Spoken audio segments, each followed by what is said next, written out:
حابب أعطيك نصائح أخرى ستجعلك من أعظم الرجال على وجه الأرض، كلام لن تستمع له في محاضرات التنمية البشرية وتحفيز الذات وخزعبلات علم الطاقة.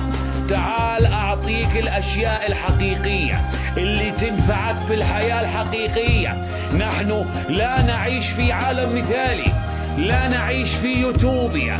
هذا العالم إلى حد كبير قدر، وعشان تعرف كيف تعيش لازم تعرف كيف يدور العالم ومن هم الأشخاص المهمين في حياتك وكيف تتعامل مع محيطك بالكامل.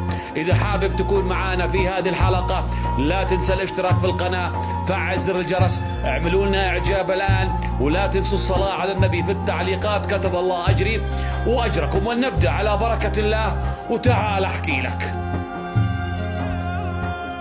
اعرف مكانة العائلة، واعرف مكانتك داخل العائلة، واعرف انه لا شيء في العالم يعلو على العائلة. انتبه في حياتك، انتبه تفضل زوجتك على امك، انتبه تفضل مديرك او عمك او خالك او ابو زوجتك على ابوك، انتبه تفضل اصحابك على اخوك، انتبه تفضل اي امرأة في العالم على اختك. انتبه واعرف مكانة كل واحد. اعرف انه لن يدوم لك في هذه الحياة سوى عائلتك. اعرف انه لا احد في العالم يتمنى ان يراك افضل منه سوى ابوك. واعرف انه لا احد في العالم يشعر بألمك وهمك وحزنك وفقرك واكتئابك حتى وانت تضحك سوى امك.